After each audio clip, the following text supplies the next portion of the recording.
अब हम बात करेंगे जब कोई आवेशित कण किसी चुंबकीय क्षेत्र में थीटा कोण पर प्रवेश करता है तो उसके साथ क्या क्या होता है।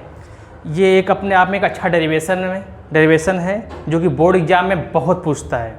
ठीक है, चलिए आइए करते हैं। क्या कह रहा है कि एक आवेशित कण, कोई आवेशित कण है एक मैग्नेटिक फील्ड में, मान लेते हैं कि मैग्नेटिक फील्ड ऐसे है, इस डायरेक्शन में मैग्नेटिक फील्ड उधर से आ रहा है, इधर जा रहा है। ठीक है, इस पर थीटा कोण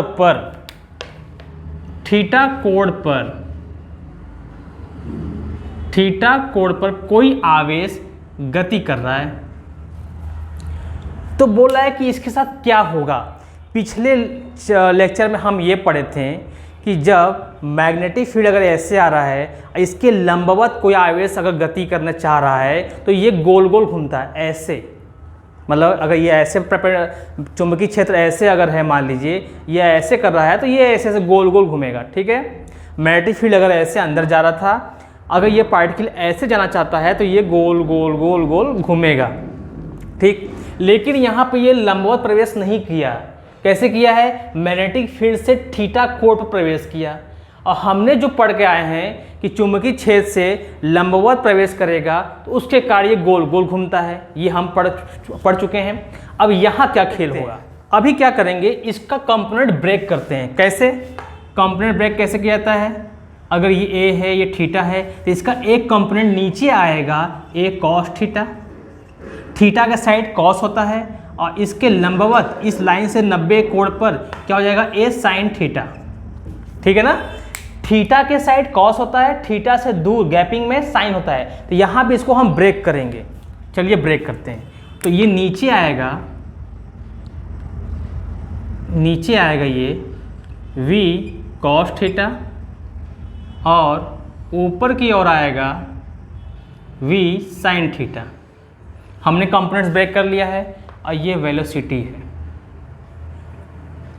ठीक है, इस वेलोसिटी को हमने v cos theta and v sin theta में ब्रेक कर दिया।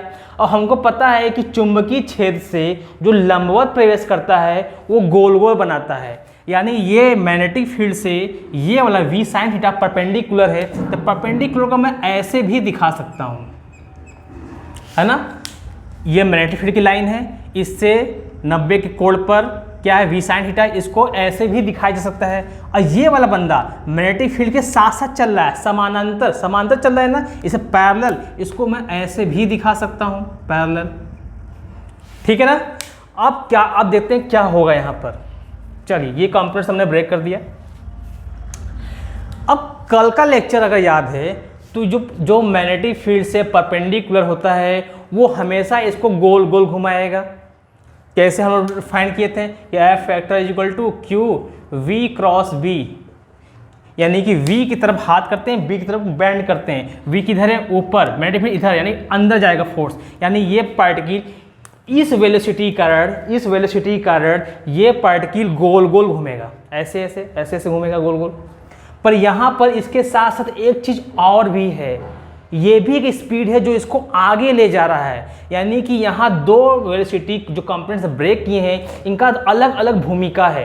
पहला इसका क्या है कि ये बंदा मैग्नेटिक फील्ड में इस आवेश को गोल गोल घुमा रहा है। कैसे? ऐसे से घुमा दिया, ठीक है, हम मान गए कि ऐसे घूम रहा है। पर ये बंदा इसको आगे भी ले जा रहा है, तो शेप कैसा बनेगा, ये गोल गोल घूमते हुए आगे जाएगा।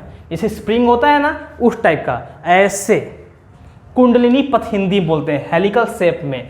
मतलब ये हेलिक्स शेप में जाएगा, जैसे एक परिनालिका पर बताए थे, मतलब स्प्रिंग टाइप में ऐसे जाएगा ये, ऐसे, यानी गोल गोल तो घूम रहा है। ये बंदा इसको केवल गोल घुमा रहा था वृत्ताकार, पर ये बंदा इसको आगे ले गया तो ये ऐसे चल जाएगा। चलिए बनाते हैं कैसे शेप बनता है। अभी हम लोग एक रफली आइडिया ले लेंगे।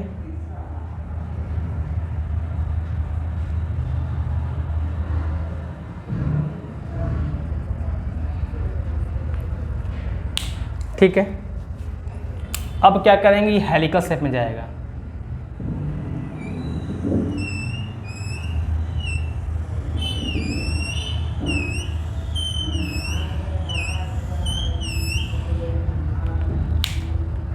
ठीक है, ये ऐसे गया, ये ऐसे आया, ऐसे आया, ये कौन से शेप में आया है? कुंडलिनी पथ, इसे बोलते हैं कुंडलिनी पथ।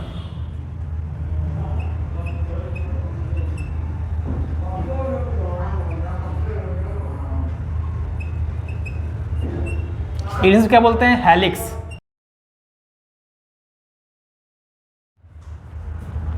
ठीक, चलिए अब करते हैं डेरिवेशन। क्या है?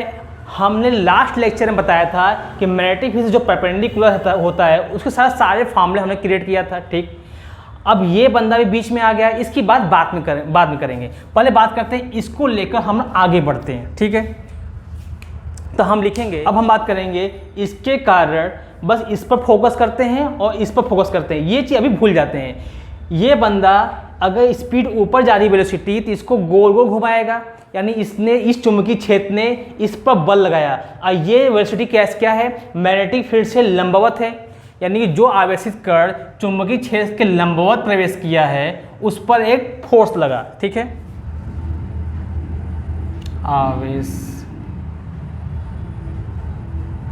आवेशित कण की लंबवत गति के कारण चुंबकीय बल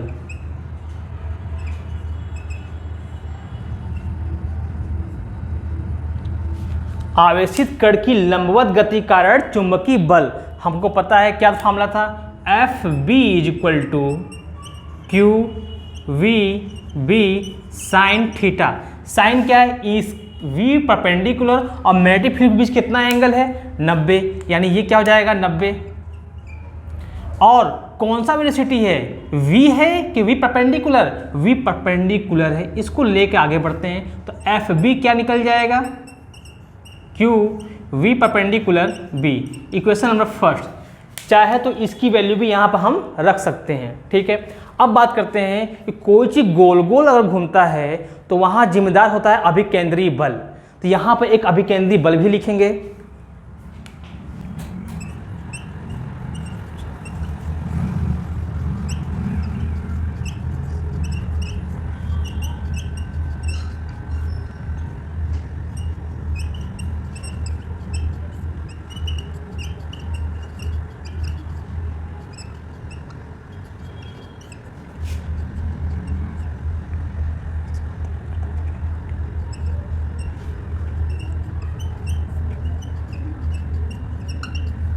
क्या कह रहा है? जब कोई आवेशित कण वृत्ताकार गति करता है तो वहां अभिकेंद्रीय बल के कराड़ी होता है, अभिकेंद्रीय बल ही जिम्मेदार होता है। क्या होता है अभिकेंद्रीय बल? F सेंट्रीपिटल बोलते हैं इंग्लिश में। क्या हो जाएगा? m v square by r. m क्या है? इस चार्ज पार्टिकल का वेट कितना है? v क्या है? वेलोसिटी। कौन सा है? पैरेलल की परपेंडिकुलर? परपेंडिकुलर की बात कर रहे हैं, ये हो जाएगा परपेंडिकुलर। कह रहा है रेडियस, त्रिज्या क्या है? ये त्रिज्या, इसकी यहाँ से लेकर के यहाँ तक का रेडियस, त्रिज्या, ये गोल गोल ही तो है, गोल है तो इसके सेंटर से ये डिस्टेंस है ना, त्रिज्या हो गया। ठीक है, अब हम करेंगे समीकरण 1 और 2 से। समीकरण 1 व 2 से क्या है? ये इसको गोल घुमा रहा है, अभिकेंद्रीय बल भी इसको गोल गोल घुमाता है, तो दोनों बल आपस में क्या हुए? इक्वल हुए। यानी हम लिखेंगे यहाँ पर कि F C is equal to F B. पुराने लेक्चर के जो है वीडियो देखे थे उस वैसा ही चल रहा है, बस फर्क क्या है कि यहाँ पर परपेंडिकुलर आ गया और कुछ नहीं। तो यहाँ हो जाएगा एम वी परपेंडिकुलर का square by r is equal to q v perpendicular B. कुछ कटेगा? हाँ, एक परपेंडिकुलर वेलोसिटी इस एक को काट देगा। यहाँ 2 बार है, इसके पावर को काटेंगे, यहाँ पूरा काटेंगे तो v परपेंडिकुलर कितना आ जाएगा मेरे पास? ये r जाएगा इसके पास, q b r अपान में m। ठीक, चलिए आगे बढ़ते हैं। अब क्या कह रहा है? इसका रेडियस भी निकाल लेते हैं। त्रिज्या की क्या हो जाएगा?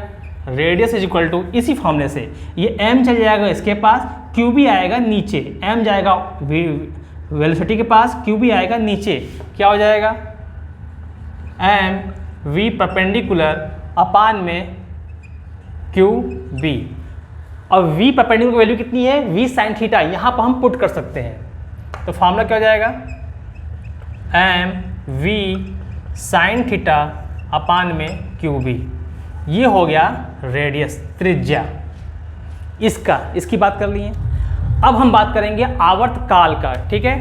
आवर्त काल, आवर्त काल से पहले ये जान लीजिए कि चाल बराबर क्या होता है, चाल बराबर दूरी बटा समय, ठीक है। आवर्त काल किसे कहते हैं, एक सर्कल को पूरा लगने में जो समय लगता है उसे बोलते हैं आवर्त काल। तो ये गोल गोल घूम रहा है, गोल गोल घूमने के कौन सा स्पीड, कौन सा वेग जिम्मेदार है, ये कि ये वाला इसे गोल घुमा रहा है। तो चाल क्या हो गया v परपेंडिकुलर, क्या है चाल कहता है परपेंडिकुलर, दूरी कितना है, गोलाकार का परिधि होता है कितना 2 पाई स्मॉल r, समय कितना है आवर्त काल, यही आवर्त काल है। तो आवर्त काल बराबर क्या हो जाएगा, ये जाएगा ऊपर जाएगा नीचे 2 पाई r अपान में v परपेंडिकुलर, ठीक है। v परपेंडिकुलर कितना है,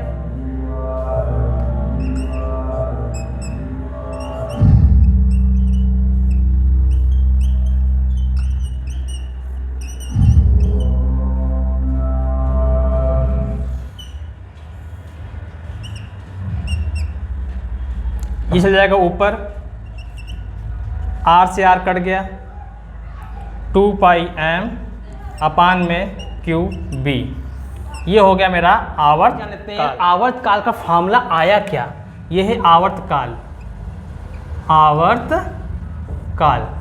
आवर्त काल से पहले फॉर्मूला आया क्या है 2 पाई कांस्टेंट, मास क्या है इसका वो भी कांस्टेंट, चार्ज पार्टिकल जो इंटर मारा वो भी कांस्टेंट, वो अपने बदल नहीं रहा है, मैग्नेटिक फील्ड भी कांस्टेंट, यानी क्या बोल रहा है आवर्त काल एक फिक्स है, आवर्त काल समय के साथ नहीं बदल रहा है। इसका मतलब क्या हुआ, अगर ये v वेलोसिटी से आया तो इसको अगर इसके यहाँ से यहाँ लगाने में समय मान कुछ लग गया, अगर स्पीड को तेज कर देंगे तो ये बड़ा हो जाएगा। मतलब क्या है, अगर इसको यहाँ से यहाँ समय लगा t लगा, मान लीजिए 2 सेकेंड एग्जाम्पल लेते हैं, इसको एक चक्कर में लगा समय 2 सेकेंड, ठीक है, ये 2 सेकेंड लग गया।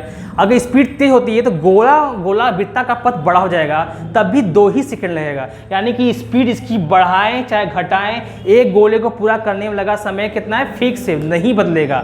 जो समय छोटे गोले पर लगेगा वो समय स्पीड बढ़ाने पर बड़ा गोला बनेगा, उसको भी सेम समय लगेगा। यानी कि यहाँ पर स्पीड डिपेंड नहीं है, यानी आवर्त काल मेरा समय स्पीड पर डिपेंड नहीं है। स्पीड चाहे जो भी हो, आवर्त काल अपना समय फिक्स रखा है कि अगर ये चीज़ें कांस्टेंट है तो आप जब आएंगे स्पीड तेज है तो गोलाकार बड़ा बनेगा तब भी वही समय, स्पीड स्लो है तो छोटा गोला बनेगा तब भी समय फिक्स है। अब बात करते हैं आवृत्ति की। आवृत्ति फ्रीक्वेंसी क्या होता है 1/t, इसकी वैल्यू यहाँ पुट कर देंगे।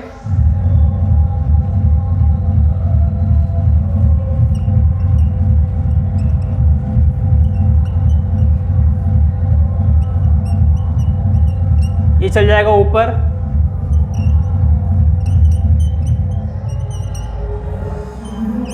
अब बात करते हैं इसका हम कोणीय वेग कर देता हूँ। कोणीय वेग क्या होता है, ओमेगा से दिखाते हैं इसको। ओमेगा बराबर से 4 बराबर दूरी बटा समय, तो इसमें हम कोण लेंगे थीटा बटे समय। कोणीय वेग क्या है थीटा अपन टी। एक चक्कर पूरा होने में कितना समय लगता है, एक चक्कर पूरा होने में कितना एंगल बनता है 360 डिग्री।